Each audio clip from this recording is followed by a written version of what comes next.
grab a rubber chicken and fire it directly into my heart. It's Film Shake, the 90s Movies Podcast.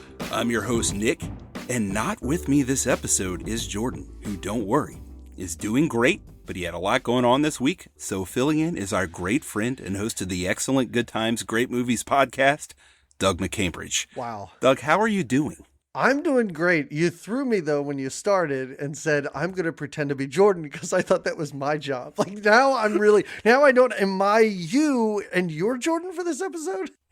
In true Film Shake fashion, just to make things overly complicated, I'm going to be Jordan. Now you have to be Nick. Okay. All right. I mean, I can handle that, I think.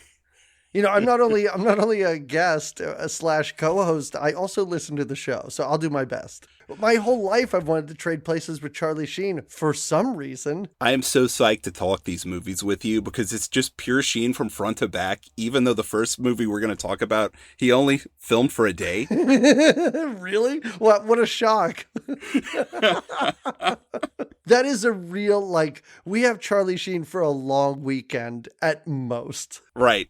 I heard it was only 24 hours. He literally was coming back from shooting Platoon. He was headed to LA and he stopped by for one day. And that was it. That was all that he did. Listen, you stop by for one day, you get to have not one, but 2 sex scenes with Sherilyn Fenn. That's a good day at work, I think. I think so, too. Yes. I think so, too. Sherilyn Fenn, really, whenever I told you, hey, the punishment movie this time, it's going to be The Wraith. You don't have to watch. And I think you looked it up and saw Sherilyn Fenn was in it, and you were in. Nick, I think you mean I saw this movie as a kid many times and never forgot that she was in this movie. Well, then I have a lot of questions for you. Sure, no. Why did my parents rent this for me? Is that one of your questions? Yes. We can start off with that. I'll set up the movie real quick, please, and then let's do, get into that. So, The Wraith is a 1986 film. It's directed by Mike Marvin, who doesn't have very many credits, and this was his first feature film directorial effort. It kind of stars Charlie Sheen. People know his name, so it's front loaded. Right. He comes to this film as a sort of according to the director in an interview I read, he's not a ghost. He's an interdimensional being / reincarnation / ghost of a young man who was killed while making love to his girlfriend. And he comes back as this spectral figure who drives a magical car and punishes everyone who murdered him. That's about it. For a plot, did I miss anything there? No. That is the plot. And I was, having seen this as a kid, I think I saw it a couple times. I'm sure because there were parts I remembered. I was really confused watching this. This is not a movie that should be as confusing as it was to me.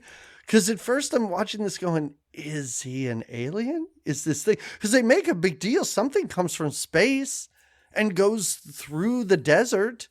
So I was like, wait, so is an alien just trying to help this dead kid out?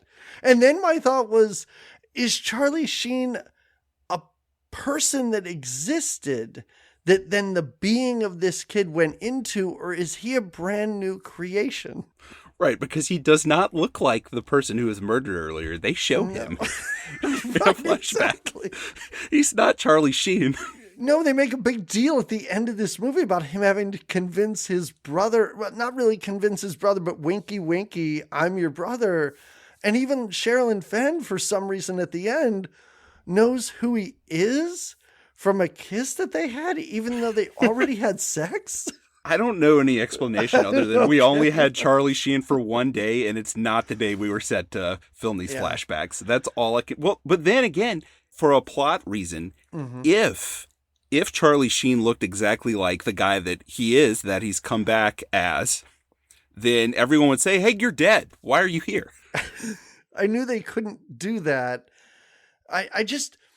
I don't know why at the end of this movie he has to continue existing. I don't know why this can't be a movie where, and we've seen movies like this before, can't think of any, where someone is killed and they come back for revenge. And once they get the revenge, that's it. Their job is done. They can go away. They can be a celestial being once more. But it seems that now he's just a kid who I guess has to go to school and stuff like that. Right. Well, that was something I was wondering in this movie. Where are the kids' parents? Do the kids go to school? There are only 3 adults in this film. 2 of them are police. One of them works on junkyard planes. That's the other thing is I don't know how old anyone is in this movie. Because I said he's a kid, he goes to school. I have no idea. These could all be grown adults in their 20s for all I know. I mean, if they are, Sherilyn Fenn's got a great house with a white picket fence that she owns, I guess. But I don't know how old anyone is. Like you said, the lack of parents or any sort of, I don't know if it's the purpose of this, adult role models not here, but these kids seem to own their own car repair business but they're just working on their own cars all the time. I'm not sure. Also, I think there's about 8 people in this town, and we meet all of them in this movie. Because Charlie Sheen rides in on this motorcycle in this spectral scene of him riding in a town, which was supposed to be an allusion to High Plains Drifter, which is one of my favorite films from when I was a kid, watching Westerns with my dad. It's an incredibly violent film. But he rides into town on this motorcycle with his shirt just wide open. It's just a great Charlie Sheen entrance. Yeah, I do like the juxtaposition between our 2 movies where it's a very, and I mean, there's almost 10 years between them, but this is a very lithe, thin, young looking Charlie Sheen. And then for some reason, he is jacked for Hot Shots 2. He's 2 Charlie Sheens in Hot Shots 2. It's wild. There are things, I know we're not talking about Hot Shots 2. There were several times I'm watching this movie going, I can't believe this was all done in the name of Hot Shots 2. Like just hitting the gym. I don't know how many hours a day you're in there for the sequel to a ridiculous comedy. Right. I saw him in an interview and he said 9 hours. 9 hours a day. Oh, he had to be on so much coke, too. And probably steroids, right?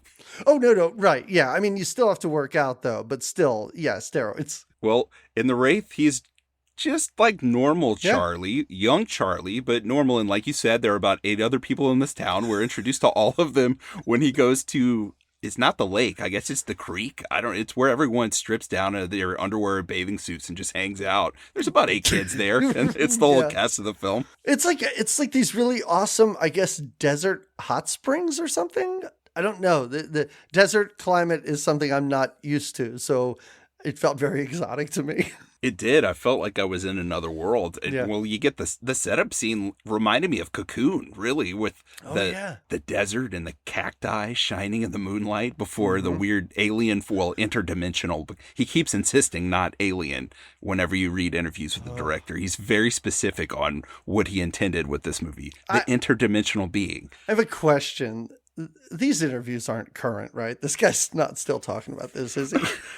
Apparently, it's not just a cult following, it's multiple cults. According to the director, there are multiple groups who basically worship this film. According to the director, everyone loves it. It's the greatest film ever. Right? He's the only one I have to go by. I mean, I own the Blu-ray. I was very excited when it came out on that Vestron video label that Lionsgate puts out. Because, man, those movies, you should check them out because they are stacked as far as special features. And you can get those things for $9-10. Are there any for this film? Yeah, it's I think there's 2 different commentaries, a featurette. Yeah.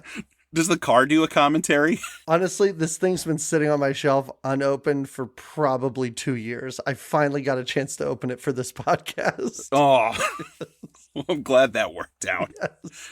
The movie was supposed to be named after the car, too. I think it was supposed to be called Turbo Interceptor, but that didn't work out. That's kind of a better name. I mean, it's a better name in that it's so stupid, and it really would work for this film.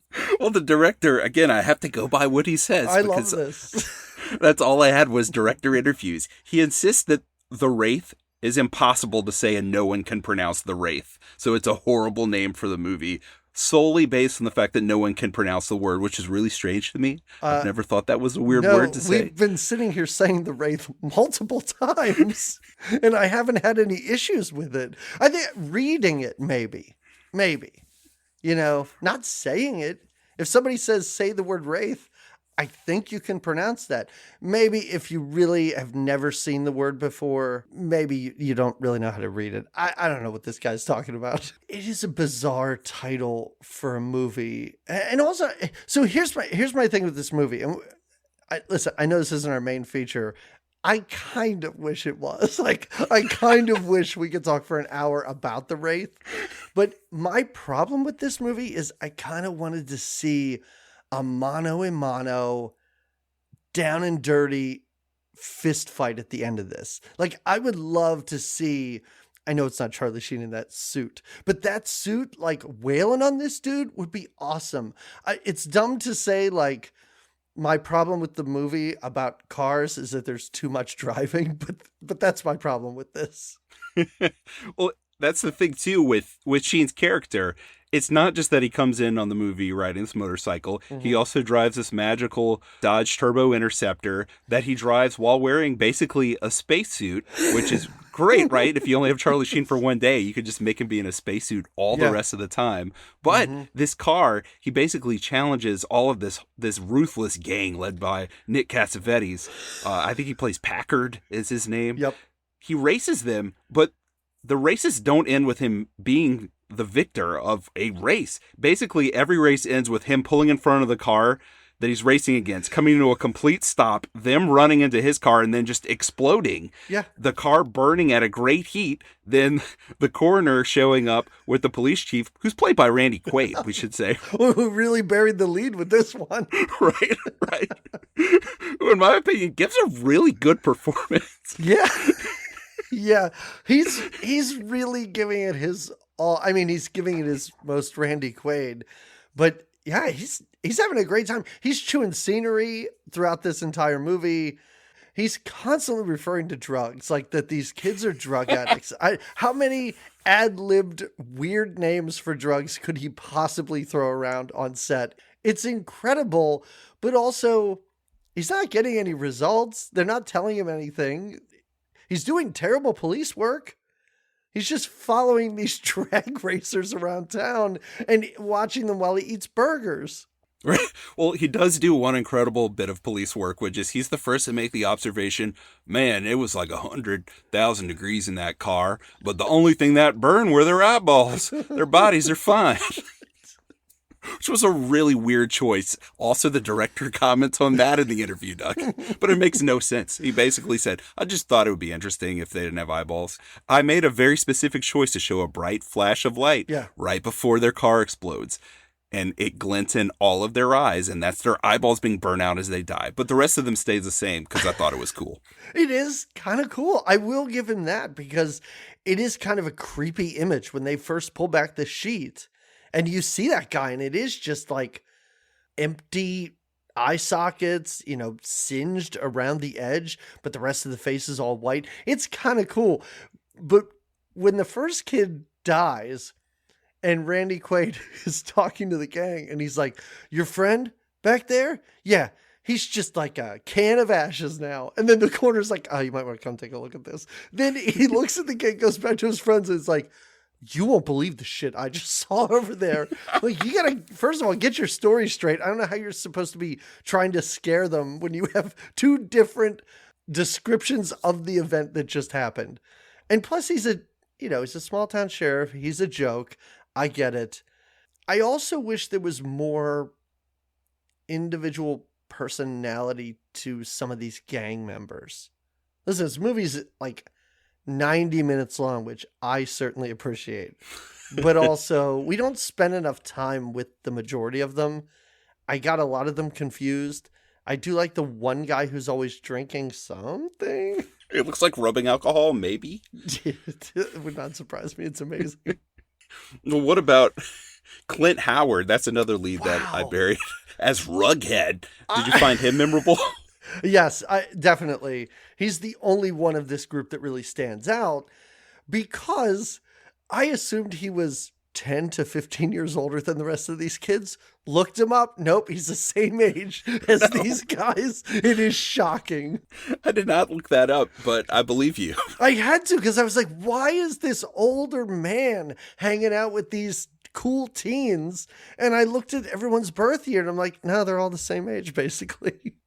Well, you just reminded me of something else. This movie had a very small budget, or not big budget at all, which you can tell for the most part, except with the soundtrack. The soundtrack, wow, it feels like it cost more than most big budget film soundtracks. You got Ozzy Osbourne here. You've got Smoking in the Boys' Room by Motley Crue. You have Addicted to Love by Robert Palmer, which I thought was a really interesting choice.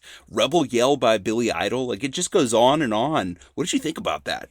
It's wild in that. Now, it's going to sound strange and be off on a weird tangent, but my wife still watches. You can find it on Pluto. They have an entire 90210 channel, so she'll still watch the old 90210 shows, but they've had to replace all of the music because they don't have licenses for that stuff anymore. And a lot of it isn't all that well known, but it's like very early Cranberry stuff, things like that. And they can't play that. And yet this movie can be put out on a Blu-ray from Lionsgate with no issue whatsoever, dirt cheap. I guess it was just easier at that time to license music, but boy, it's wall to wall hits in this movie. This album's probably amazing. Well, again, I have to refer you to the interview that I read with the director, where the person interviewing asked, look, I was amazed by the song selection in this film. I really don't understand how on such a small budget you were able to afford these songs.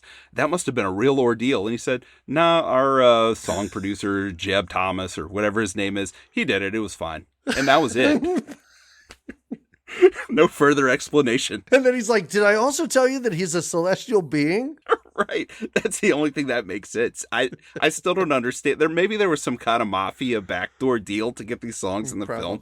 He was very terse about it and did not explain it well. But I mean, you can only assume that the soundtrack was way more popular than the film, so that probably rubs him the wrong way. Maybe so. And his opinion of the film overall was kind of interesting because his basic answer anytime he's asked how he feels about the film is a crew member died like 3 days in because of producer negligence. So I don't really have the fondest memories of it. Wow. You know what? I did read that on the Wikipedia thing, but I don't want to say I kind of glossed over it and forgot. I totally forgot. I don't know what I was probably paying attention to something on the screen at that moment. But yeah, I remember reading that, and that's a real shame. Oh, I have a question about this. Charlie Sheen's spacesuit had like these rubber plastic hoses or something. They look like the things you wrap around your arm when they take blood or you're shooting heroin or something like that. Right. And they were at the scene, but then they'd like disappear. And then sometimes they'd be on his arm, but then they'd disappear. What was that? Do you know? Because I don't. Okay. So again, the interviewer asked the director, hey, I didn't really get that. And I've seen this film dozens of times because it was a favorite of the person interviewing him. And he again gave a non-explanation. Yeah, that was really important to me, and I was very intentional about that because of the form of the suit. And then it just kind of circled back around to nothing. What? So I feel like I gained nothing from his answer. I don't know. No. I wish I could tell you. Yeah, I wish I knew what that was. Every time it happened, I'm like, that must be something really important. I can't wait for the big reveal at the end. No, nothing. Nothing. They get on a motorbike and ride away. That's how this movie ends. And that's it. And you have Randy Quaid watching them from his squad car parked across the street from Sherilyn Fenn's house. With so much pathos, because he's the first one who figures out, wait a minute, Charlie Sheen is this dead guy, and he's come back for revenge, and there's nothing I can do because he's a spectral being, but there's like this weird forlorn, like, I once lost a dear love of mine, so now I'm gazing with sadness at what's happening in front of me. Did you feel that from Randy Quaid? I love that you read that into this. I read it more as like, he wasn't that upset because this being is basically taking care of the troublemakers in town. Completely. It seems that these kids are the only issues in this small town. And now I'm not saying Randy Quaid has nothing else to do but just to go to the hamburger joint and hang out, but now he can do that. Right, because it's the only hangout place in town. Yeah. It's either that or your house or the creek. Yes. I did read that they had to build that. That was the only set that they had to build.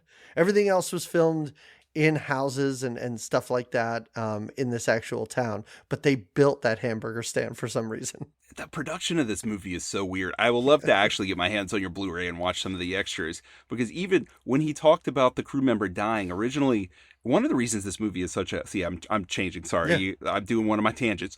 One of the reasons this movie has a cult following is because of the car chase scenes, because of the really cool Turbo Interceptor car. Sure. And people just geek out over this car. There's one guy that found the original mold in a junkyard and has been reproducing it for his children. All of his children, he's made this Turbo Interceptor out of the mold for them. But the actual scenes, basically when that crew member died, he scrapped the 3-week filming schedule for the chase scenes and just said, let's just get this shit over with, and just filmed it as fast as he could over like 7 or 8 days, which is really bizarre to me, because that's the lasting legacy of this movie, unless you're a really big Charlie Sheen or Sherilyn Fenn fan. Right.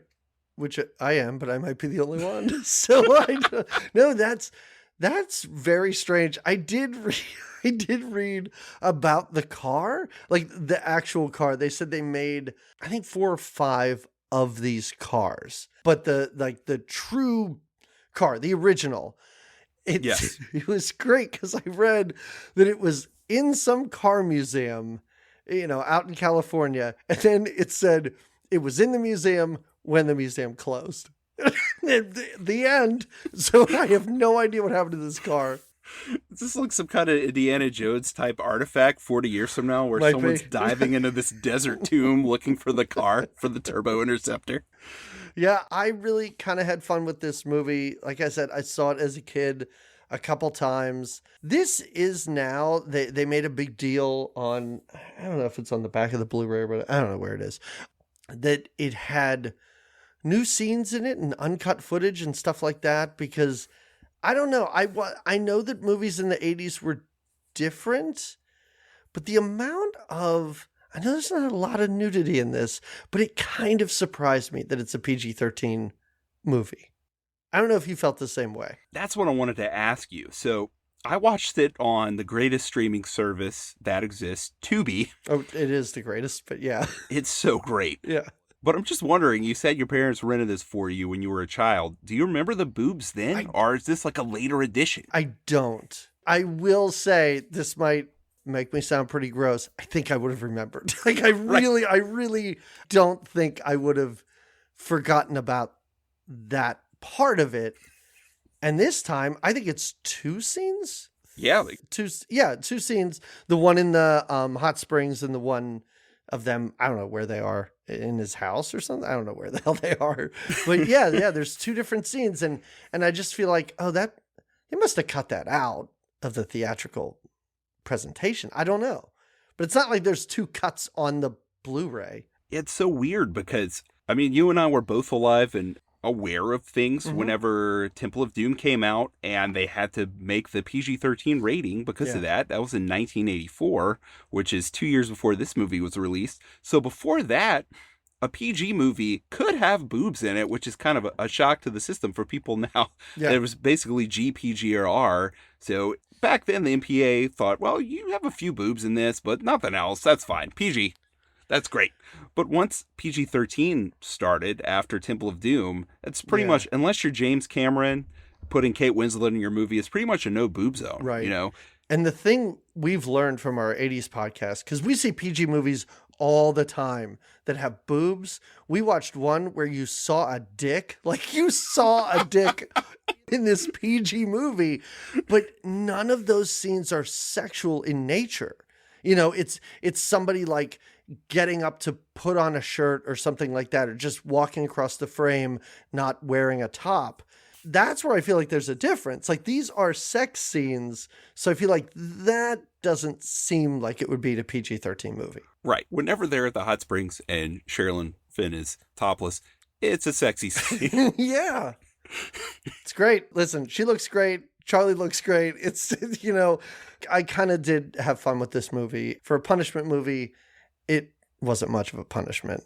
I feel like this, what else did I have to watch? Mosquito on your show? This is better than Mosquito. So. It's better than Mosquito. So no pun intended based on the scene that we just talked about. But what would you give this score-wise? So now I know One of you does out of 5 and one does out of 10. So should I be doing out of 10 or out of 5? Well, I do the superior 10 scale. Jordan does the 5. So if you want to be Jordan here, you can go out of 5. Okay. It's up to you. No, that's great. This is a solid 2.5. Solid 2.5 out of 5. When I do Letterboxd, 2.5 is a movie that I watched and I went, that was a movie. And that's what this is. At the end, it's not better than a movie. It's not worse than a movie. This thing is just a movie, 2.5. You know, I give it a 5 out of 10. I'm right there with you. Excellent. I'm right there with you because it's not a good movie, but at the same time, it is a movie that I enjoyed watching. I had fun with it. I wasn't bored. At no time was I checking my watch or hitting pause to see how much time was left. This thing flew by because it was insane and stupid. I love it. Right. Even though he's not in it a lot, it's Charlie Sheen giving a performance. He doesn't totally feel like he's into it all the time, but he's into it some of the time. Yeah, he's fine in that listen, my love of Charlie Sheen is very bizarre. First of all, he's not a good human being. He's a pretty terrible human being, of course. And also as an actor, he's not great. He's normally pretty wooden and kind of uninteresting. I do find the Hot Shots movies to be these like insane outliers, but everything he does in there is so crazy deadpan. Like that's why I think he's so good in those. But no, he's not emoting. He's just there. And that's totally fine. He's a presence. Yeah, that's what it is. Yes, he's a presence. And speaking of presence, let's move on to our next movie, 1993's Hot Shots Part Deux.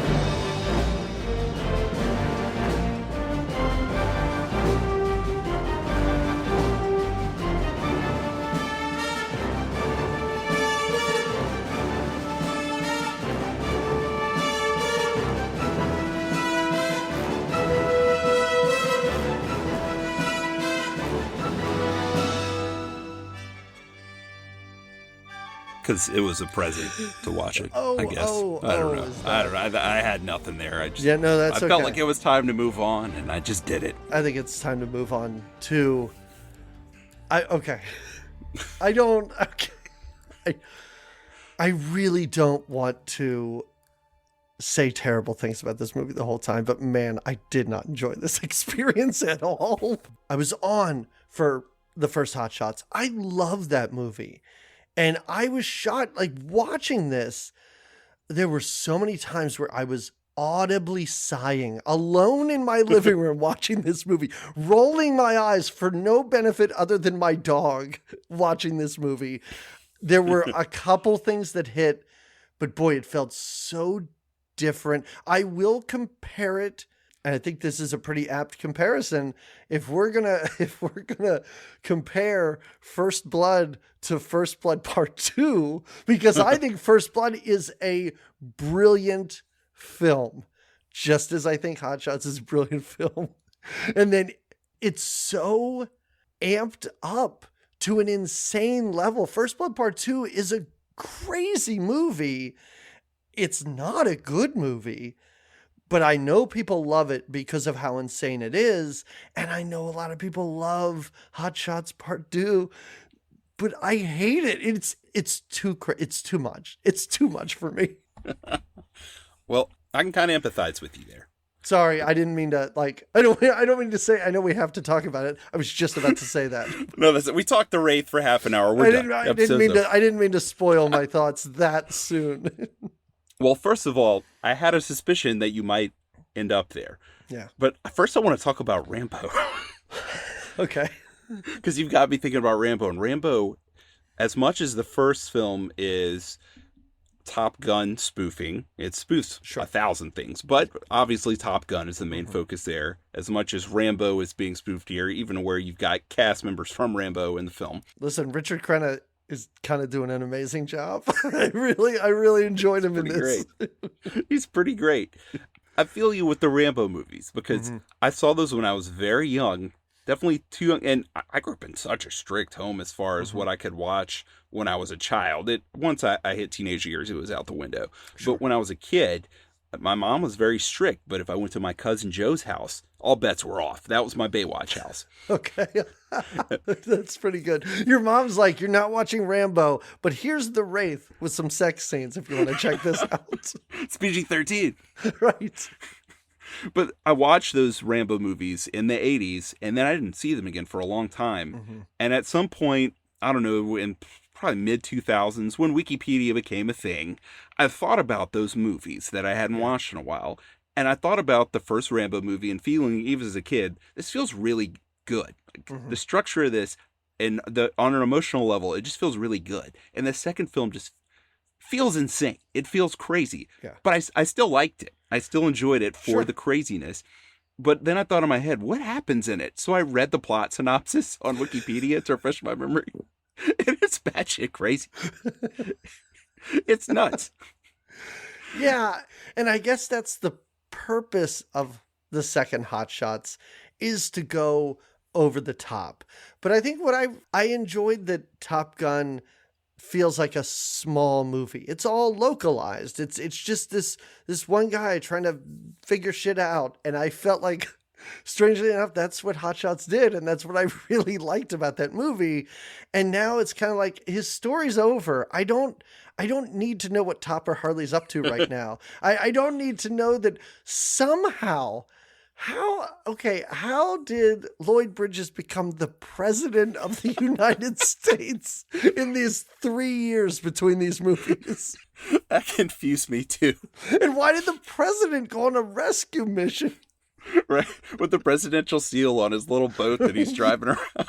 Yeah, this movie leans so hard into Saddam Hussein. And that was, even if you watch, which we did, the first Hot Shots, at the end, when Charlie Sheen drops the bomb and says, "Sayonara, Saddam," and he's like lounging by the pool and he catches the giant bomb and explodes. Even that, I'm kind of like, that's... all right, that's a little of the time. This movie is just, Saddam Hussein should be second billed in this film. He's all over the place. He really is. And I liked him. Let's give some background here. Okay. Yeah, sorry. So when we did the first Hot Shots, we had a lot of reaction from listeners saying, I've actually never even seen the first one, but I love Hot Shots Part Deux. And Jordan was in the same boat. I don't know if he had seen the first one or not, but Hot Shots Part Deux was his movie. So here's something that I think. So I'm about 5 years older than Jordan, and I think you're about 3 or 4 years older than I am. You and I saw the first Hot Shots first, right? Yeah. So that was our Hot Shots movie. So when Part Deux came out, it's different. Right? Yes. No, right. I'm not going to begrudge anyone, because you are right on with what you're saying right now. Like, you are 100% on point. And I will point to another amazing franchise, the Ghoulies franchise. And so many people love Ghoulies too, because it's a bunch of puppets murdering teens, and it's what people think of when they think of the Ghoulies. I love that original Ghoulies movie, and it's very light on puppets, and it's very much about like Satan and demons and a lineage of devil worshippers in a family. It's not a bunch of puppets killing teens, but I understand why people like the second one. And I understand if you're a little bit younger than us, and you know, when I turned on HBO when I was 12, 13 years old, Hot Shots was on every day. Right. But you fast forward 5 years, the second Hot Shots is probably on every day. So I totally get it. Right. So for me, not watching either one of these movies in a long time, and even though it's been a year and a half since we did the first Hot Shots, maybe longer than that, it's still fresh in my mind. Yeah. And I hadn't seen Part Deux since probably 1994, 1995. So I'm coming into that movie having just watched the first Hot Shots, and I felt like you did. I'm watching it, and I'm like, first of all, something that I had noticed in the first movie that we talked about is there's really not a shot in the first Hot Shots that doesn't have a gag. And there's one moment where he rides his motorcycle around a bend in the road where there's not a gag, and it's like 3 seconds of screen time. And this movie, Hot Shots Part Deux, There are sometimes 10 to 20 to even 30 seconds that go by where there's not a gag. Yes. And when they are put in, they seem so easy. They seem too easy. It seems like a child wrote this movie. And it's written and directed by, what's his name? Did the first one. Jim Abrahams. Yeah. Same guy. I don't know if he's just getting a paycheck, but it seemed very lazy to me. Where, listen, I'm sure there was low fruit all through that first movie. I know there is, of course. But it seemed a little more clever than this one. And it also seemed to me that, especially with the Saddam Hussein, all the stuff at the beginning, like that is O.J. Simpson at the start of Naked Gun. Like it's the same scene, him running around, stepping on garden rakes, like O.J. Simpson falls in a wedding cake. He leans up against wet paint. It's hilarious. He finally steps into a bear trap. Like it's amazing. And I was like, well, wait, I've already seen this before. And I think you wrote that movie too. Yeah, I think that was that a Zucker production as well? Yes, it is. Yes, it was. I watched this movie twice for this episode. The first time I watched it, I felt exactly like you did. I felt like I wasn't getting as many clever laughs. And then when they did, like you said, it felt like more low-hanging fruit. Yeah. And it felt a lot more childish, which, again, coming from a perspective of you and I were old enough to have watched the first Hot Shots first and enjoyed it before this movie came out. Right. And maybe younger people, this being their first Hot Shots movie, it kind of having that vibe like this is the little brother's Hot Shots movie. But I will say, on second viewing, once my expectations had been tempered, there are some really good subtle gags scattered throughout this movie that I did not on the first viewing that I have to give it credit for. But by the same token, I do feel like this is geared toward a younger audience because the main gags are definitely broader. Mm-hmm. They're far more Looney Tunes. Like the first movie definitely has that Looney Tunes vibe. Sure. But here, literally someone falls off a cliff in this film, makes the Wile E. Coyote noise, hits the ground, and the animation from Looney Tunes where Wile E. Coyote hits the ground is shown on screen. Yes. Yeah, there were just some, like, the parts of this movie that I enjoyed were, again, I think Charlie Sheen and, oh my God, what's her name? Valeria Golino? Yes. I think they have amazing comedic chemistry together. The kiss me like you've never kissed me before thing is great. I really find that funny. For some reason, all these years, I thought that was in the first movie. It's not. It's in this one. When she rips her shirt and all the other guys pretend that they have injuries, I found that very funny too, because I thought those gags were pretty smart, kind of clever, and there's just, to me, not enough of that in this movie. Like you said, a lot of it is very broad. A lot of it seems like you're really going for the easy joke, and not so much easy, but just very, very silly joke. I don't want to say I'm not here for it or that I'm too good for that, but I really felt it as I watched this movie. I mean, the moment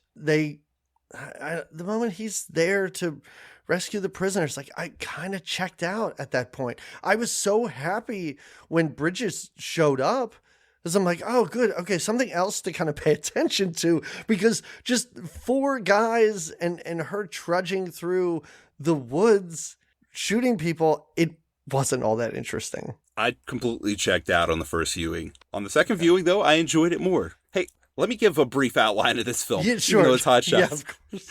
So, the gist of this Hot Shots movie is basically, after the first movie, Valeria Golino, her character, breaks Charlie Sheen's heart and vanishes, and he goes off to live at a monastery. Meanwhile, Saddam Hussein has these hostages, and America keeps sending more people, more military people, to try to rescue the hostages, and they get captured, and then they send people to capture them, and they get captured. So basically, Saddam Hussein has built up this massive bank of hostages, and they say, we got to get Charlie Sheen. He's the only one who can do it. We got to find him, get him from this monastery, and get him to rescue these hostages. And that's it for the plot. Just throwing that out there, because that's pretty much all. So everything is happening under the umbrella of that.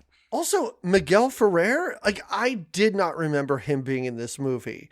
And the very first sequence when they're going to assassinate Saddam, I couldn't quite tell it was him, but I recognized the voice. And I was even like, it sounds like him, but there's no way he's in this movie. That was kind of a delight to have him in this movie. And he doesn't do a lot of comedic bits here. He pretty much plays it pretty straight and tough and gruff. And, he's the same character in every movie, basically. When Charlie Sheen had him blow his nose, I kind of really enjoyed that.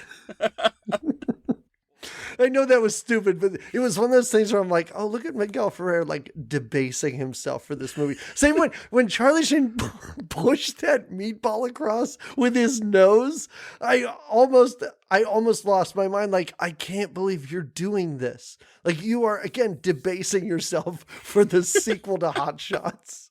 And that's in a scene where we get a flashback of him and Valeria getting dinner before she leaves him. Yeah. And there's a Lady in the Tramp homage. That's kind of sweet. I thought it was great. Yeah, I liked it. You get a lot of the best laughs. The Kiss Me Like You've Never Kissed Me Before, where he makes out with her nose, which is amazing. Yep. She's just so turned on by this. She knocks her wine glass over and the camera pans down to that. Uh-huh. So you see it happen. He nudges the meatball over with his nose. And you talked about Miguel Ferrer. I thought he was really great in this. And that makes me want to play a film shade game with you that I play with Jordan, where I enjoy a movie more than he did. Yeah. Because I don't like this as much as the first movie, but I do like it. Okay. After the second viewing, it won me over, even though I was disappointed the first time. So I have to ask you if you enjoyed these certain things, Doug. Oh, okay. Okay. Please, if it's anything about guns and bazookas that a boxing glove comes out of, or there's like an eye gouge, no, the answer is no. I hated all of that. I thought it was the worst part of the movie. Yeah, so speaking of Looney Tunes, it's all stuff from Wile E. Coyote's Acme kits that he orders to fight the Roadrunner with. Yes. I'm surprised an anvil didn't fall on somebody in this movie. It's shocking, honestly. Well, a piano does fall on someone, so that happens. Yeah, close enough. All right. All right, so at the beginning of the movie, when they show Saddam Hussein at home getting ready for bed, and Arsenio comes on, and he goes, hoo, hoo, hoo, did you like that? No, I hated it. I hated it so much. That was terrible. I saw it coming a mile away. I know the scene is only about 3 seconds long. The moment he turned on the TV and I saw Arsenio, I'm like, no, please don't do that. Oh, you're doing it. All right. Okay. I like that part just because it reminded me of a story my friend always told about how his little sister snuck out of her bedroom one night and was hiding behind the couch while their parents were watching Arsenio. But when he got to the hoo-hoo-hoo part, she couldn't resist, and she did it, and they heard her behind the couch, and she got grounded. She couldn't resist. Like shaving the haircut with Roger Rabbit. She had to do the 2 bits of hoo-hoo-hoo. And she pumped her fist, too, so they saw her little hand come up over the couch. All right, that's pretty good. What did you think about when he is preparing lunch? He's got a lunchbox with a terrorist with guns on it. Did you like that? Okay. The reveal of what was on the lunchbox, in my mind, wasn't as funny as just Saddam Hussein preparing lunch. There was something really great about how he put the little toothpicks in there and he wrapped it up with cellophane. I didn't know why he was packing lunch. I kind of enjoyed that. Even more than the reveal of what the lunchbox was. Yeah, so I'll give you that one. Okay. All right. Did you like when he got in bed? First of all, I thought this was a weird choice, but he has a bikini tan line when he takes his shirt off. He has some very fancy slippers, but did you catch this detail? And if so, did you like it? He gets in his bed, which has these very fancy early 90s kind of grandma bed sheets. Yeah. And then they pan down to his dog, and his dog has a miniaturized version of the same bed. Did you like that? I did not even notice that. No. Okay. I know it's the first scene of the movie. My eyes were probably glazing over already. I didn't notice that. That dog's in this movie a lot. Every time it showed up, I was like, man, they really are trying to make this dog a character. And eventually it merges with Saddam to become one being. Yes. Okay, did you like how whenever the team, because there's a team coming to get the hostages that ends up getting captured, but he's got an eye mask on, right? Because he's very meticulous in everything he does. When he makes his lunchbox, when he goes to bed, he's got this eye mask on, and the American forces come to attack him and assassinate him, and he wakes up with the eye mask on, grabs 2 Uzis and exclaims, Alka Seltzer! Did you like that he said Alka Seltzer like that? I kind of did, honestly. I kind of did. That sort of got me because I think I was done with all the visual gags by that point. And again, we're 30 seconds into this movie at this point, and just him yelling that, I may have smiled. Yeah, to be honest. All right. Okay, good. Good. I'm liking where this is going, Doug. Okay, great. Okay, so when we get to Charlie, we finally get to him. It takes 9 minutes of the film before we get to him.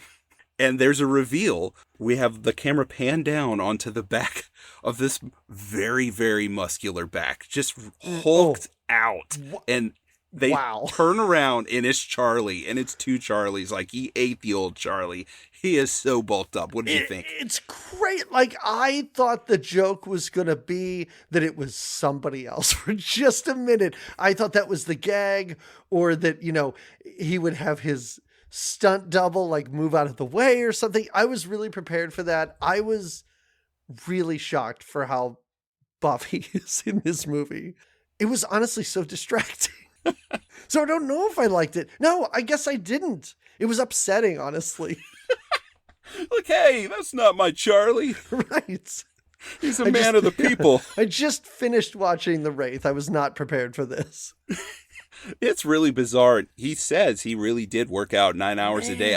I think I heard him say in Maui, because he wanted to go somewhere where it was humid so he would sweat. Jeez. I've really gotten into, when I prep for these episodes, looking to see if this elderly woman named Bobby Wygant interviewed anyone for the film. Have you heard of this person? No. So she's this reporter from Fort Worth that she interviewed the Beatles, Doug. Like, she's interviewed anyone who's anyone. But she also, for instance, we just covered Blast from the Past with Brendan Fraser and Alicia Silverstone. She interviewed the two of them for that film. And she interviewed Charlie for this movie. She interviewed Brenda. I heard her name spoken. I'm going to say it wrong. I think it's Baki. She interviewed her. Oh, yeah. When she was talking to Charlie, she asked him about it. And he basically said, you know, I knew there was a scene where I was going to wear a nightgown later, and I didn't want to look totally stupid and be embarrassed. So I bulked up for that. Wow. Okay. All right. You know what?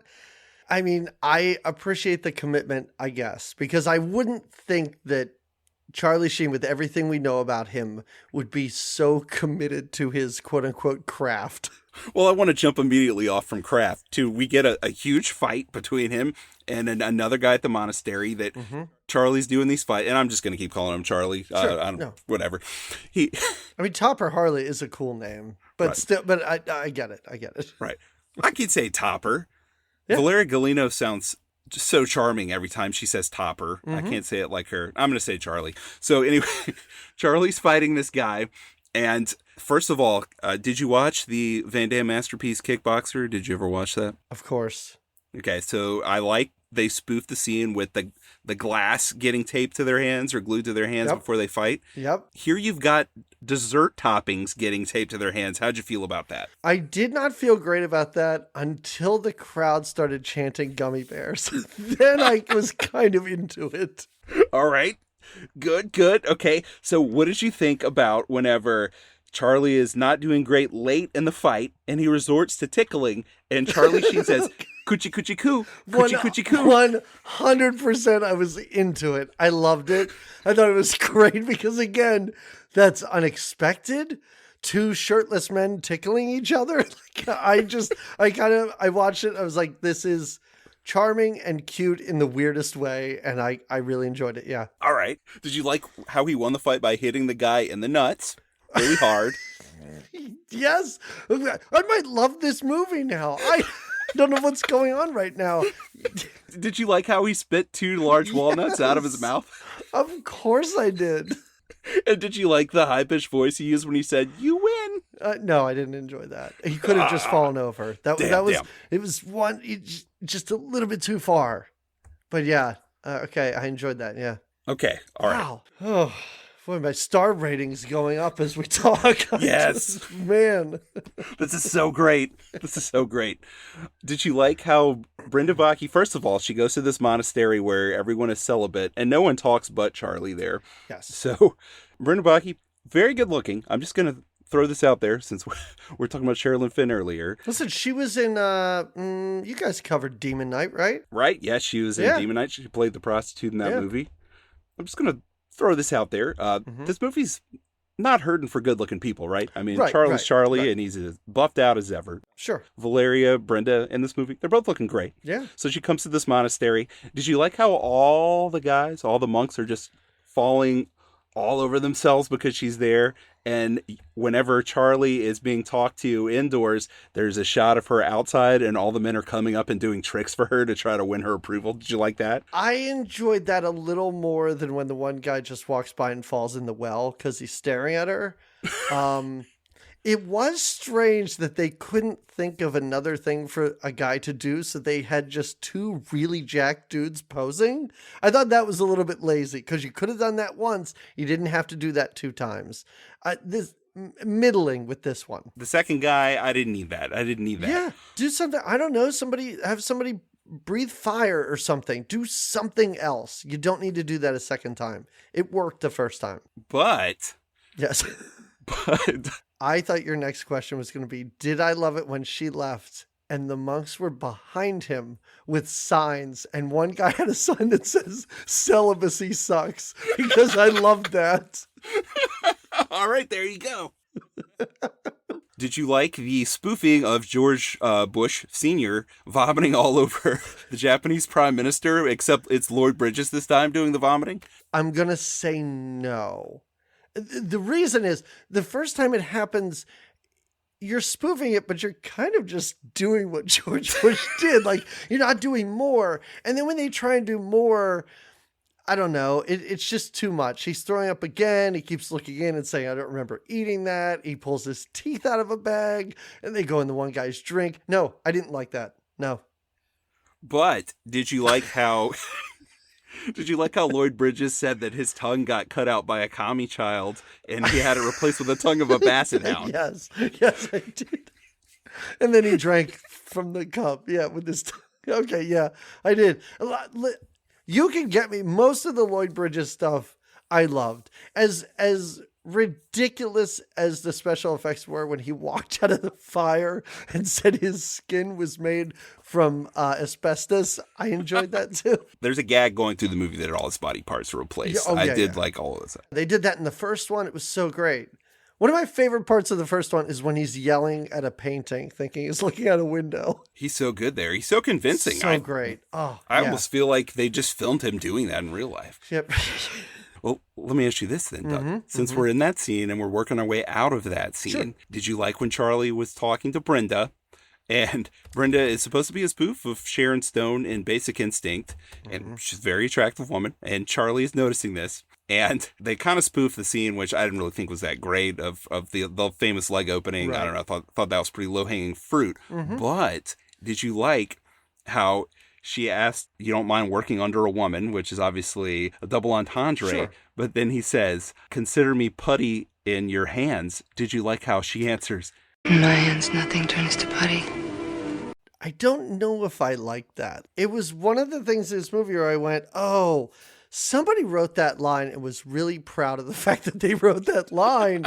But it's not a joke. It's just a clever thing that she said. So no. But what about his reaction where smoke comes out of his collar? Did you like that? I do like that. I'm always looking to send people Charlie Sheen memes whenever I possibly can, just in text threads, whatever. And that's one of my favorite ones. I love it. Okay. All right. So that's a positive, right? Yeah. Okay. You have to like the next scene, though, with the limo driver, right? Please tell me you like that scene, Doug.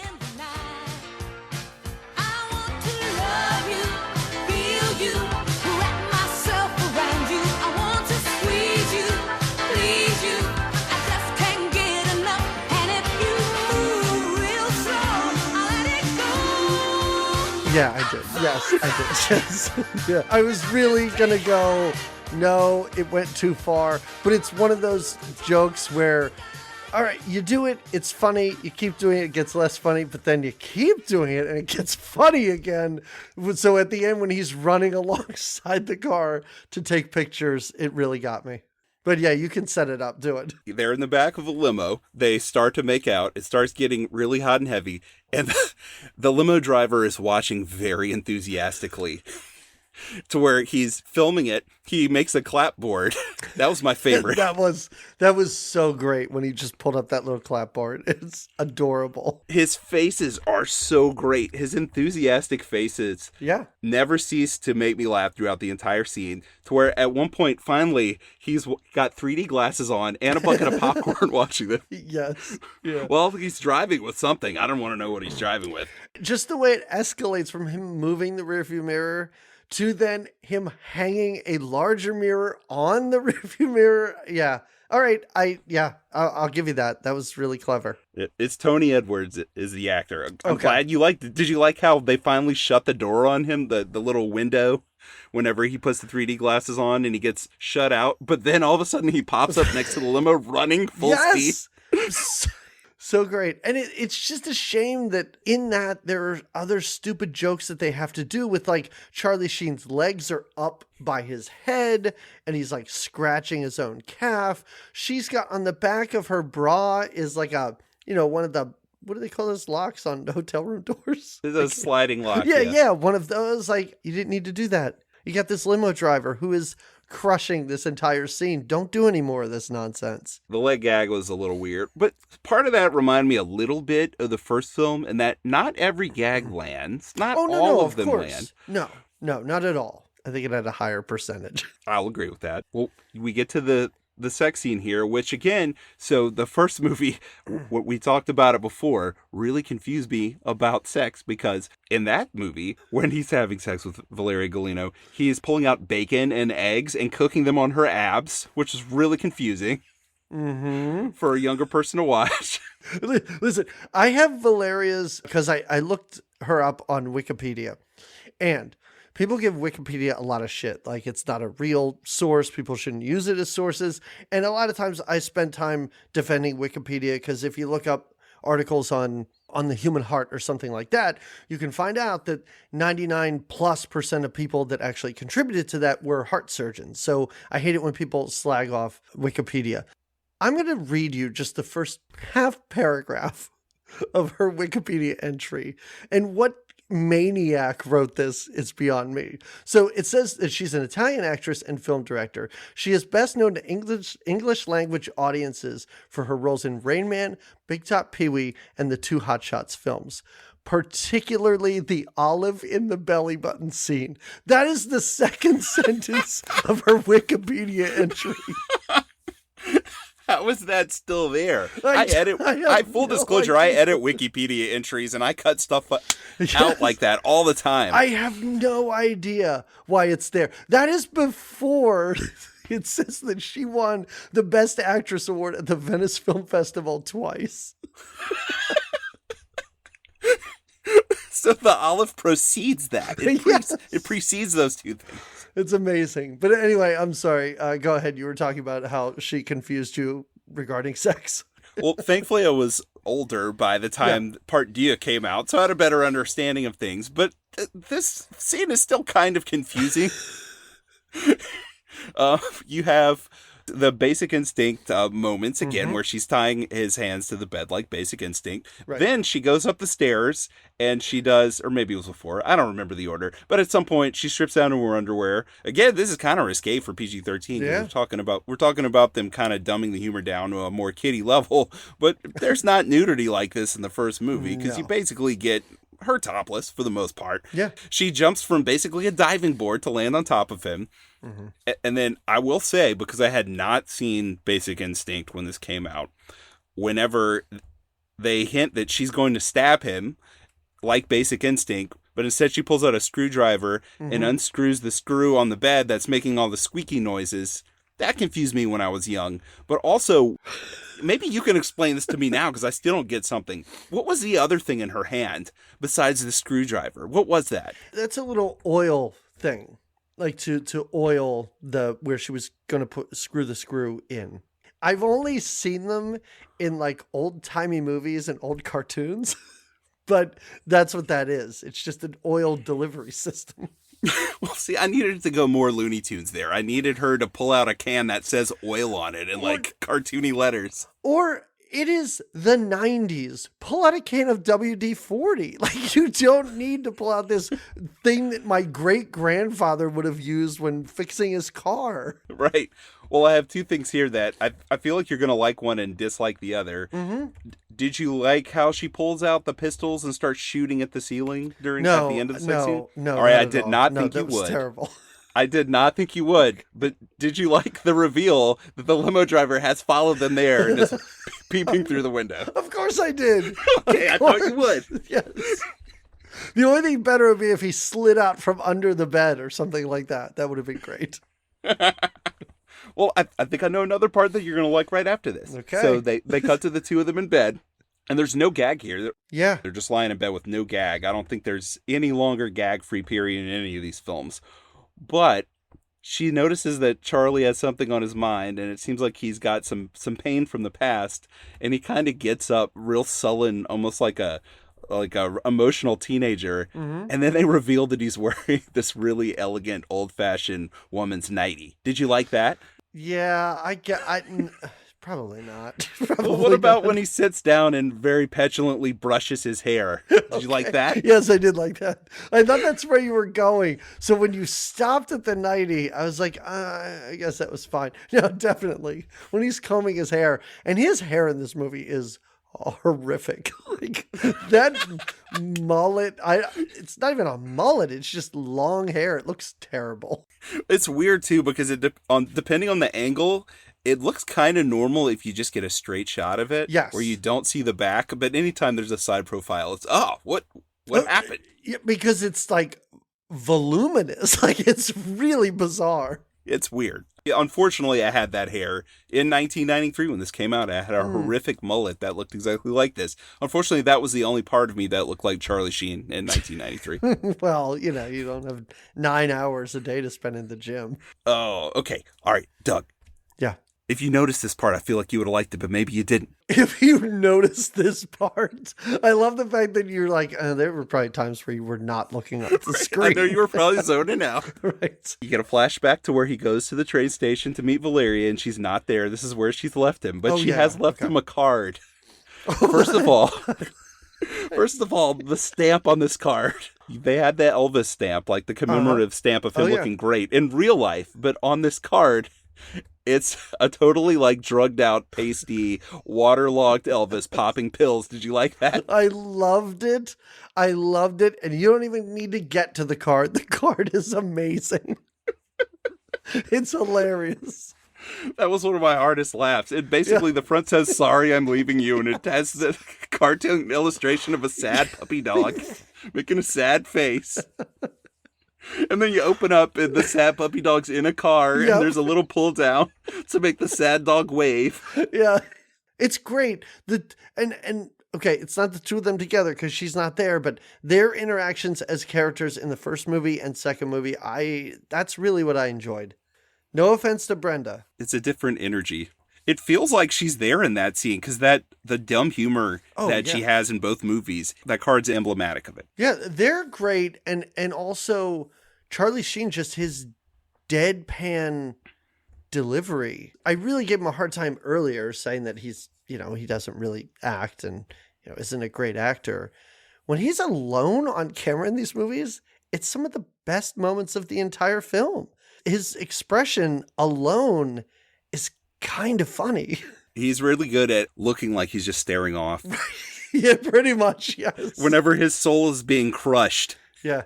And he's having to deal with it by himself. He's brilliant. I'm with you. I think that's the best acting of his career, maybe. Yeah, I think so, too. He's being outacted at every turn in Platoon by everyone that's around him. Like, that cast is not doing him any service in that movie.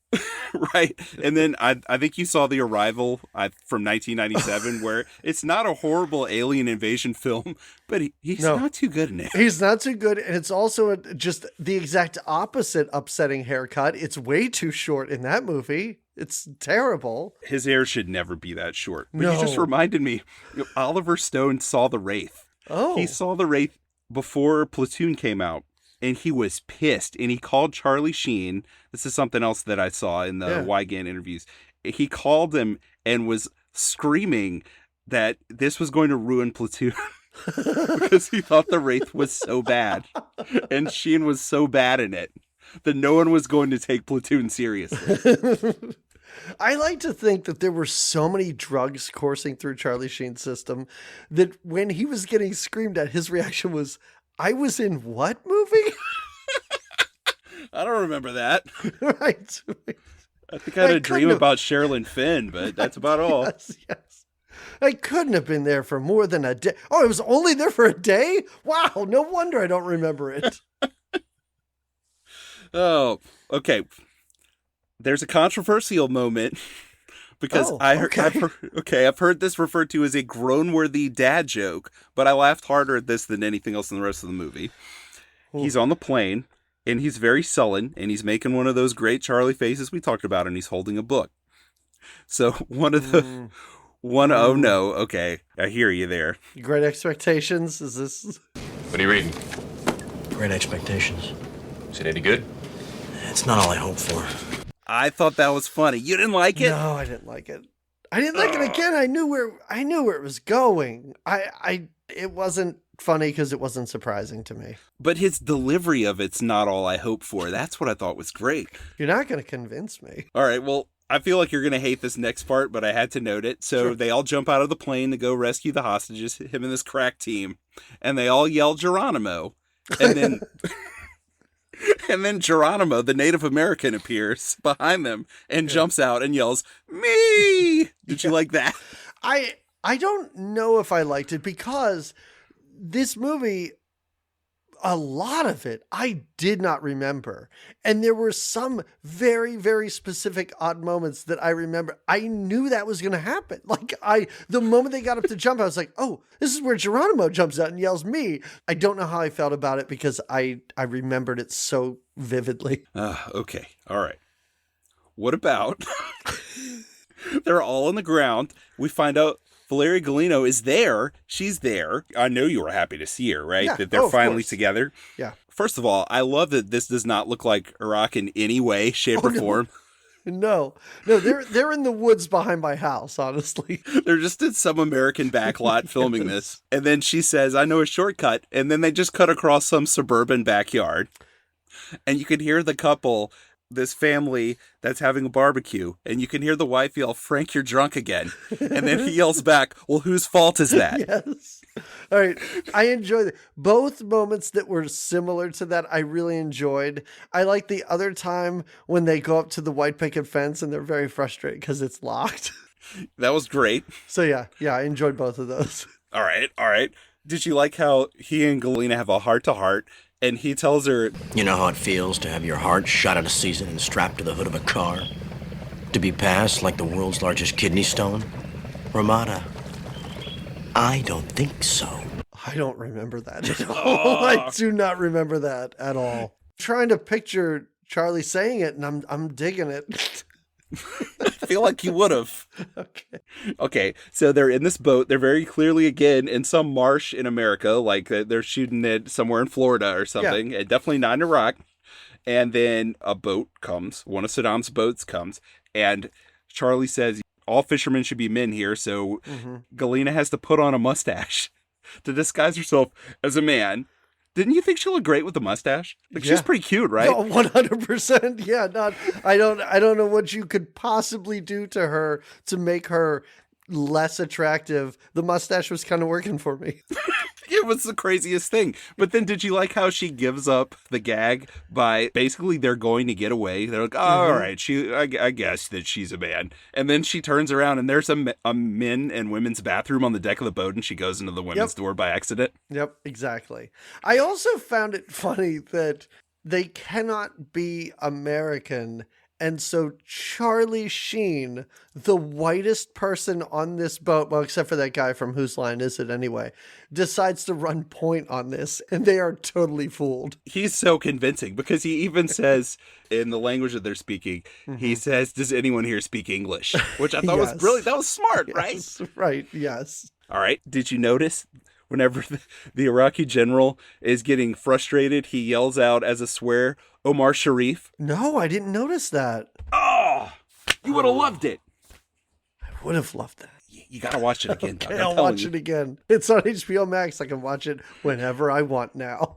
Right, that's true. That's where I watched it. It looks good too. The print's good. Yeah. Okay, did you like how he and Galena talk again? And she's talking about her husband. She's married this whole time, which breaks Charlie's heart. And basically, the tale of this guy is that he was stalking her when she was in grade school, Yes. which automatically sets him up as a creep. It's a bizarre reveal. She admired that he violated the restraining order that yes. her parents set. And then she says he opened my eyes to music, art, clog dancing, and WrestleMania. Did you like that? No. Oh, damn. No.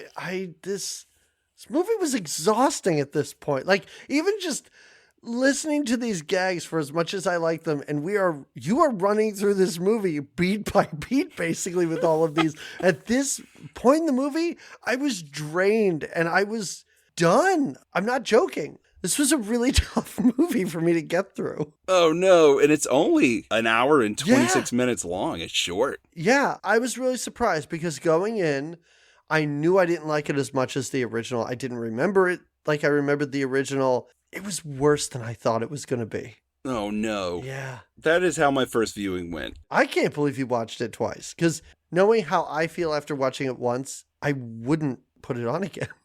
I will never watch this again. Oh, well, you're gonna have to listen to me ask you like 5 or 6 more questions. That's totally fine. It's in my brain. I don't need to watch it again.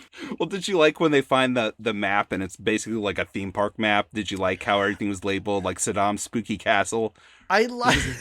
Yes, I like that for the map. I also like how Charlie Sheen was very committed to pretending that he'd been running through the woods shooting people because he was just so exhausted, even just reading all of these silly things on this map. I appreciated that commitment by him. But no, all those jokes were great. Yeah, I enjoyed that. Okay, good deal. Good. Okay, so did you think Miguel Ferrer, and here's a connection too. He was in Twin Peaks with Sherilyn Fenn, which I thought was pretty cool. Yeah. Did you like how he has a breakdown because he just can't take all this killing anymore? You talked about the scene where he blows all of the snot into the clean. It's like an insane amount into the handkerchief. But did you like how Charlie's consoling him and he says, "Let the sun come out, you big bad G.I. Joe." Yep. I love that. I love their scene together. Everything he said to him was really funny. Awesome. And then you liked how Charlie said, "Thank you, Topper. I can kill again. You've given me a reason to live." Yes. And then after there's some extreme violence and explosions, Miguel Ferrer says, "War. It's fantastic." Yeah, I like that this movie thought it was saying something. There you go. All right. Yes, there's a little depth there. There's some satire. Something else that unfortunately didn't age well. So my son taught me that a term from this time means something different now, which makes me really sad.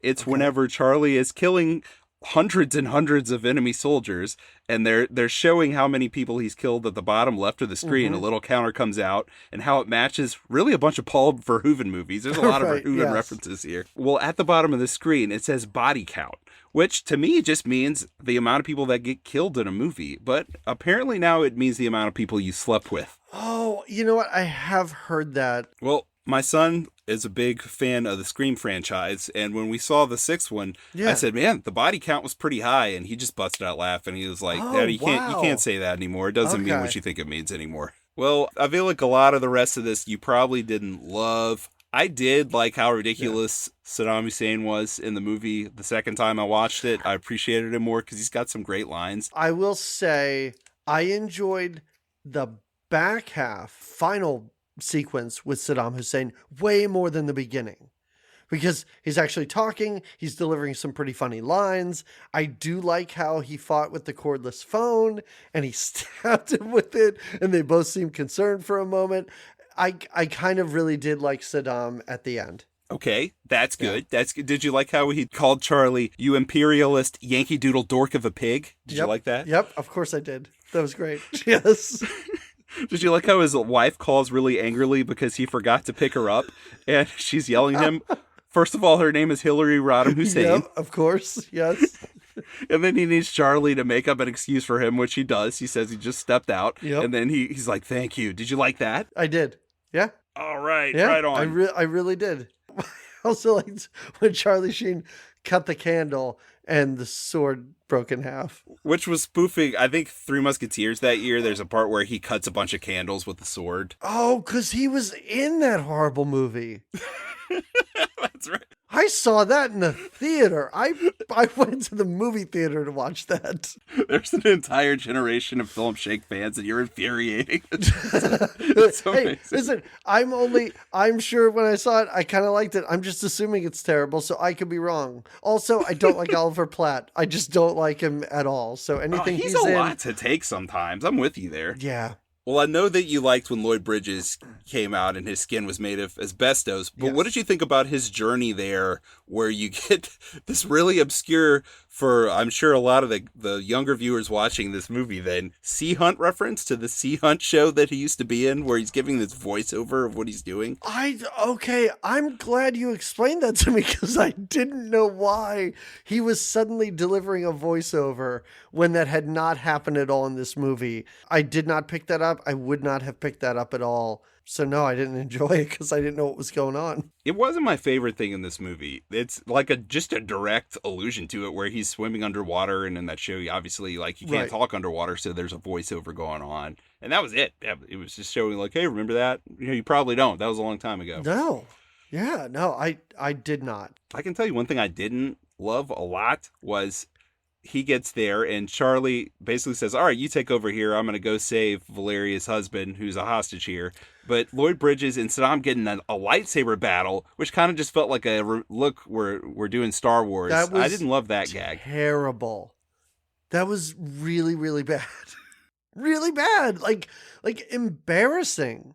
Also, I did not love Rowan Atkinson. The reveal of him in this movie and his character. And I think I kind of got a chuckle out of him having to stop to use the water fountain, and Charlie Sheen had to like bend down and he had to give him instructions on, left, right and everything. But I really didn't enjoy that at all. See, I did, especially the second time. He was kind of playing like one of his really pompous Blackadder characters. And you get the setup for this because you already know he's a horrible person and a perv, right? Yep.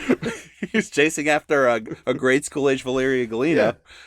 But then he makes Charlie carry him around as Charlie has bullet holes all over his body because this is spoofing Rambo. So he's killed 1 billion people. He's gotten shot 1 billion times. Yeah. He's also been missed by 1 billion bullets that were coming at him from 2 inches away. Of course. I love the water fountain part where he's like, "Hey, this isn't very cold." and his shoes are tied together, so he's immobile.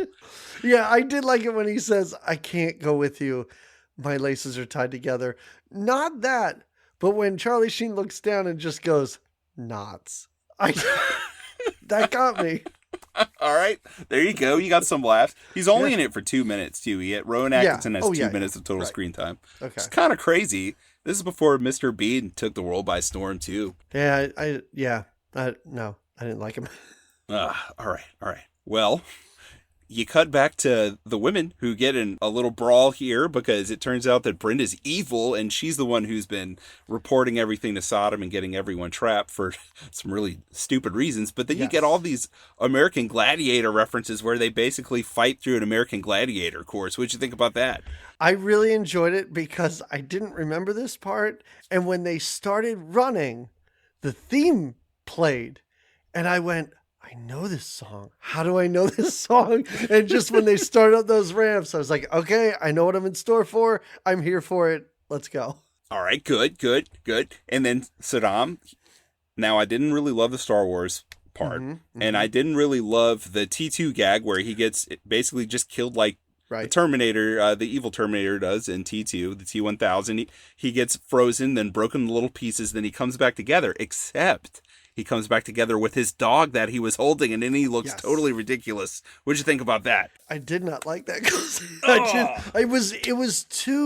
It was really silly looking. It took me sitting down after that scene just for like another minute going, why did he look like that? Like I had I was that stupid. I couldn't figure it out. And I finally went, oh yeah, his dog. But he just looked like the Mike Myers as the Cat in the Hat. And I had no idea why. I feel like at that point, if you've liked Saddam in this movie, then this is the culmination of all the things he's done. And you're going to love this. Which I did. I liked it. I liked it. Yeah. And I liked how, I don't know if you noticed this, but, he yelled Alka Seltzer earlier. Here he yells at two soldiers and they continue that thread. He says, Advil, my dog, get over here. Oh, I did not notice that. No, I totally missed that. You would have loved it. You would have loved it, Doug. I may have already stopped the movie at this point. I'm not sure. Oh, no. No, I know. I saw the credits. Oh, no. Well, everything works out. Piano gets dropped on Saddam, or Saddam, as they call him in this movie. Right. And everything works out so that Charlie and Valeria can get back together again. But as that's happening, he's basically saying, no, you got to stay with Rowan Atkinson before Rowan Atkinson falls off a cliff like Wile E. Coyote. Right. So he's talking about how he won't forget her, though. And he says, no matter what I do, your face is always on the tip of my tongue. Did you like that? No. Oh. Again, I was done at this point. I was drained. Emotionally drained somehow. This movie hurts you. Yeah, it did. It did because it was much like Great Expectations. It wasn't what I'd hoped for. Oh, no. Well, maybe they knew that there would be viewers like you and that they threw a bone to you with that joke. Right. Well, did you like what she said after that about what he would be missing out on? Do you have any idea what would happen if you stay here with me? Of course I do. Sex. Wild, free, passionate, unbridled sex. I would fondle you in ways you can't imagine. I would pleasure you at any time, in any place, in any way, for as long as you could possibly desire. Dude, I don't remember this. Oh, no. I don't remember this at all. I know I saw credits, so the TV must have been on. It's pretty memorable. I guess I remember it from when I was 13 a lot. All right, yes. All right, well, that's it then, Doug. That movie's over. He gets together with her again. They fly off into the sunset. Then the helicopter catches on fire from them flying off into the sunset at the end. I don't remember that either. I hope Jordan's listening to this, realizing what a better job he does as a co-host. I bet he probably writes at least one thing down when he watches these movies. He does. He takes pretty good notes. He does. There are some things that are worth seeing. The best I could say is that if you haven't seen this movie, I'm assuming someone on YouTube cut together all the jokes or something. So maybe you can watch 20 minutes of this and consume all of the gags. But this movie, like you said, just like the first one, it's kind of wall-to-wall jokes. So I don't even know how you would cut out the not good parts. I guess you could watch that if you haven't seen the movie.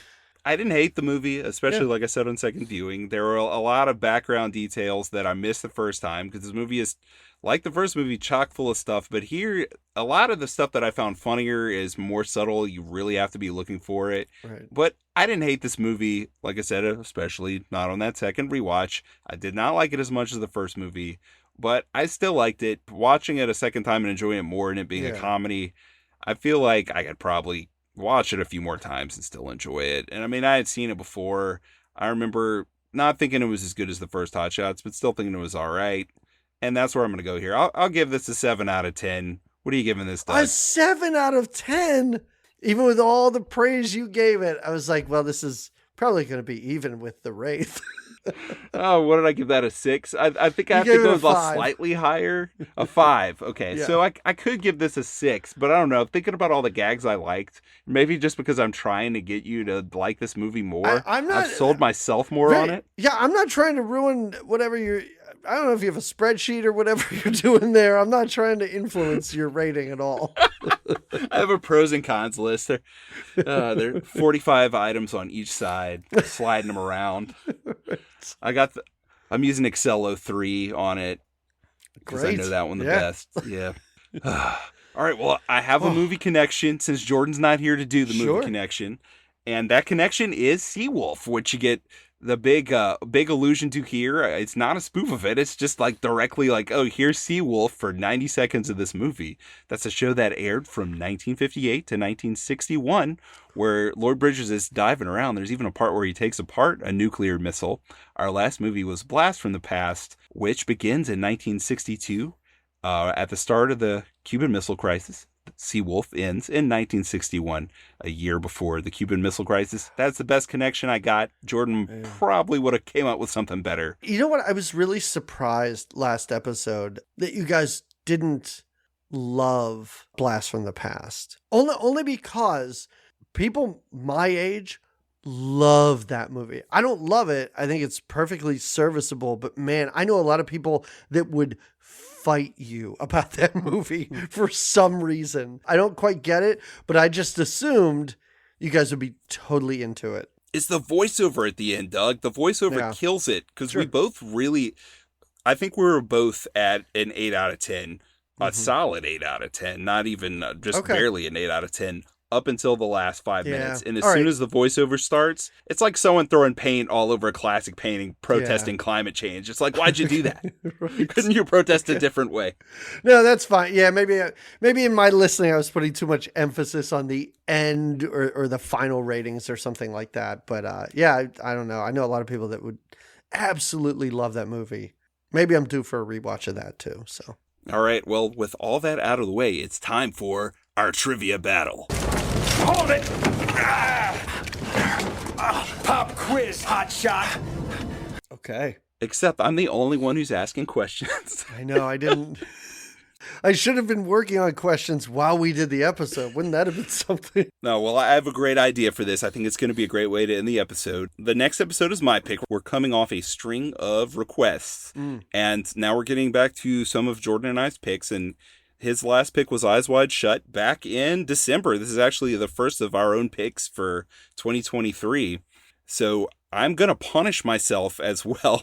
I'm taking the punishment here. So it doesn't matter what happens. I'm going to punish myself, no matter if you get these right or wrong. But Doug, I want to play a special game. It's called Can Doug Do What Jordan Don't? Oh, man. You know what? This is going to be, I'll just say it right now. This is going to be quite embarrassing because I listened to your show. You're going to ask me questions that you have asked Jordan before. So I should know the answers just having listened to the show. Doug, you shouldn't be embarrassed because I've asked Jordan these questions multiple times and he's missed them more than once. So. All right, okay. Not all of them. A few that makes of them me he's feel only missed a once. little bit better. All right. All right, and this is, of course, a play on Sega can do what Nintendo don't, but let's see if Doug can do what Jordan don't. All right, the first question. I had to ask you this, Doug. 1998's The Water Boy mocks our South Louisiana culture, and we love it down here still. But I've asked Jordan, who has directed this movie 2 times, and he's missed it both times, Doug. Was it A, Dennis Dugan, B, Tamra Davis, C, Steve Gutenberg, or D, Frank Karachi? Shit. I'm going to say Dennis Dugan. That's incorrect. It's Frank Karachi. So this question's now been missed 3 times on Film Shake. It's Frank. Sorry, Frank. No one knows you made The Water Boy, buddy. Everybody thinks it's Dennis Dugan. Are you serious? So, okay, wait a second. Don't feel bad. No one's ever gotten this question right here, so you're doing all right. All I think if you can get 2 of these right, I think you can hold your head up high. Right. All right. I really want you to get this one right, though, because Jordan didn't. Who directed the 1986 cult classic The Boy Who Could Fly, starring Not Quite Human's Jay Underwood as the titular boy? Was it A, Richard Donner, B, Nick Castle, C, Ang Lee, or D, John of Net? I don't know. The Boy Who Could Fly? I've never even seen... Oh, wait, maybe I have. No, I'm thinking of The Boy with the Striped Pajamas. Those are very different movies. Oh, no, you've never seen this? No, I've never seen this. And now I don't even remember. I remember one was Ang Lee. There's no way in hell Ang Lee directed it. But I want to say Richard Donner, but it sounds like I should know if it was Richard Donner. I'm just going to go with him. Why not? Oh, that's what Jordan did. And he was wrong. no. So are you. It was Nick Castle. Okay, great. I could not have gotten that more wrong, actually. See, first of all, I love this movie because I liked the not quite human movies. I guess you never saw those either. I don't even know what that is. No. They have Alan Thicke in them, and he has a robot son named Chip. There are 3 of them. Wait, what? Oh. And Nick Castle, the gist of this, why I also thought maybe someone would get this right, is he played the Shape in Halloween. He's Michael Myers. So it was a weird thing when he made this movie. Wow, okay. All right, that's cool.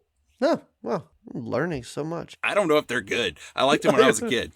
Yeah, it's totally Disney. I'm looking at the poster right now. Well, the next movie is definitely not good, but Jordan missed this question. Maybe this will be the first one you get right. You have 3 more chances. All right. I'm still not sure if the 2004 Catwoman movie is even real, but if it was real, it was guided by a one-name director.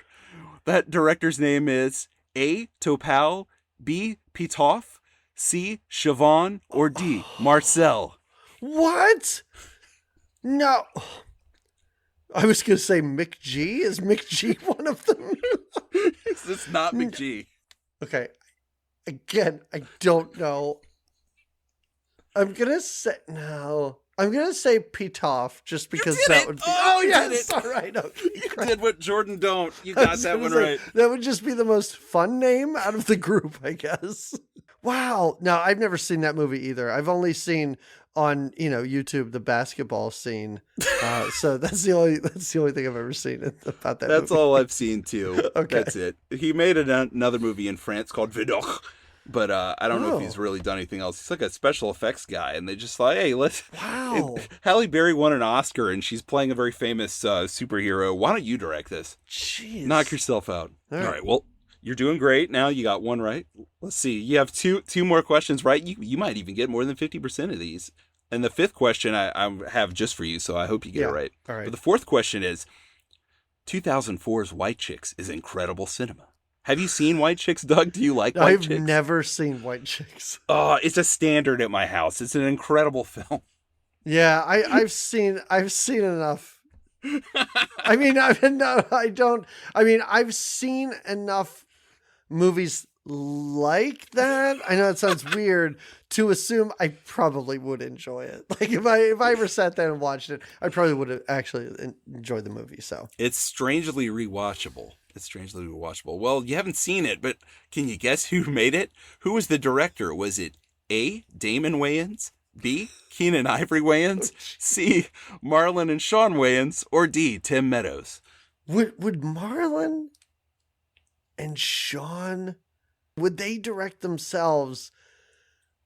I feel like this was probably a passion project by them. I'm going to say they directed it together. Incorrect. It was the patriarch of the family, Keenan Ivory Wayans. Oh, all right. It's all right. You have 1 more chance. You can get to 2. You can get to 2, and I was thinking about you to the point to where this is a really old question, and I can't even remember if Jordan got it right. But it involves Michael J. Fox, so I'm pulling for you here. Okay. All right. In 1991, taxi driver and Raging Bull cinematographer Michael Chapman worked on this Michael Cadden-Jones directed comedy starring Michael J. Fox. Was it A. Doc Hollywood, B.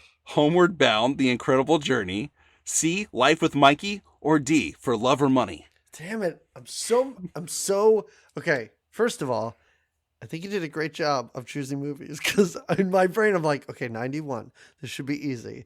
And everyone you read off, I was like, well, that could have been 91. So the year is not helping. I've seen all of these except for the last one, which I'm not even sure if that's a real movie. That could have just been a title you made up. My first instinct, and not just because it was the first thing you said, was Doc Hollywood. I'm going to go with that. Ding, ding, ding, ding, ding. I got you it. did it, Doug. You got 2 questions right. All right. Also, For Love or Money is a real movie, by the way, with Michael J. Fox. It's a Barry Sonnenfeld directed movie. Oh, really? I'm sure it was great. It's not terrible. Oh, Udo Kier's in it. Bob Balaban's in it. Wow. Better than Life with Mikey. Okay. A lot of things are better than Life with Mikey. Yeah, Life with Mikey's a really, really terrible movie. Yeah. And I had not seen Doc Hollywood since I rented the VHS, probably in 1992. So 2 out of 5, nothing to be ashamed of. I'm just going to say that you won. Great. All right. You did it. All right. I feel pretty good about myself. Yes. It's the small victories, really. You know? So when Jordan returns to my side for the next episode, I don't know how excited he's going to be about this, but it's the 25th anniversary of 1998.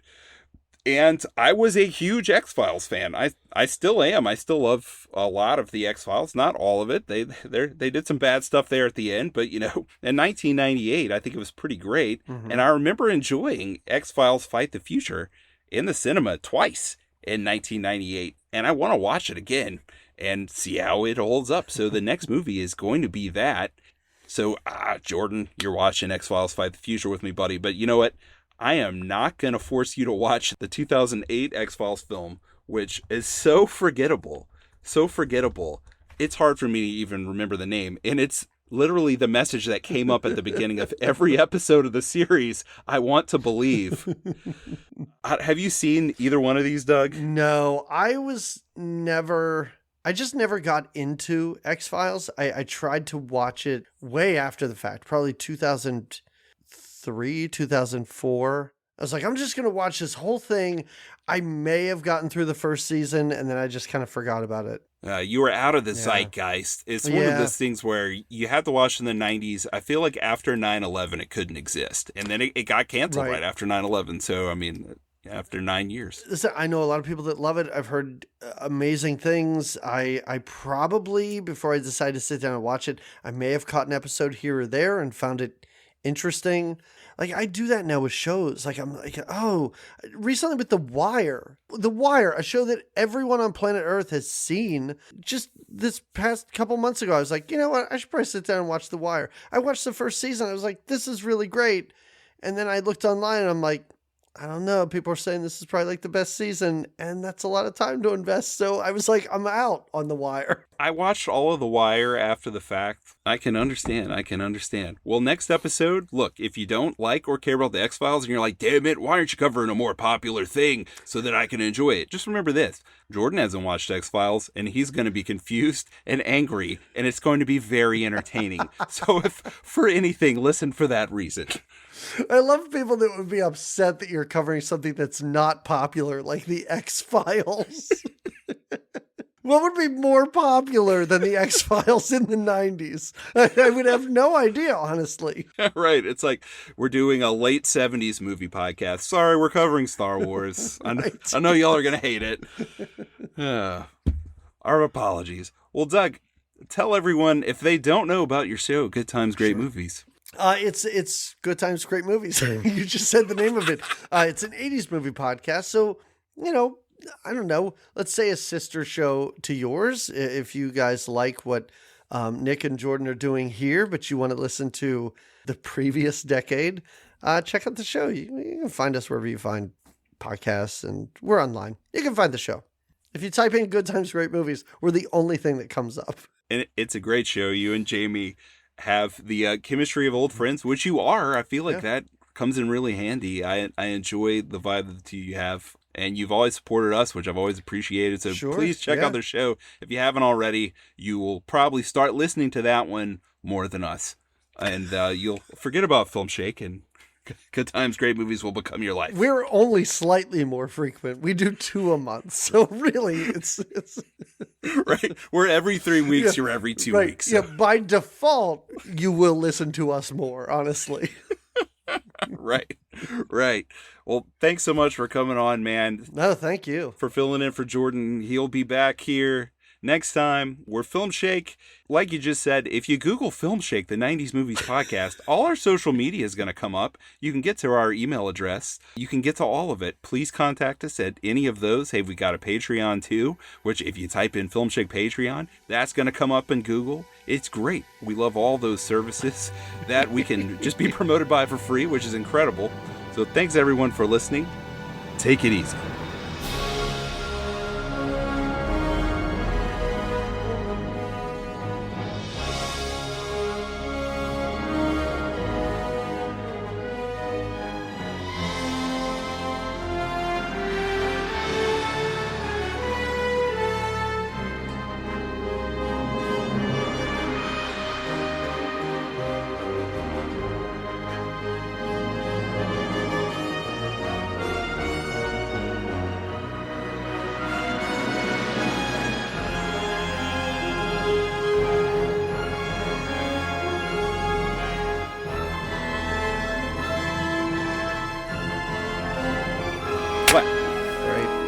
was- amazing.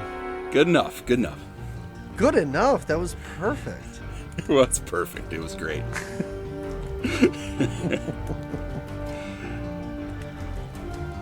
All right, you ready to go? I'm ready. All right, I'm going to pretend that I'm Jordan.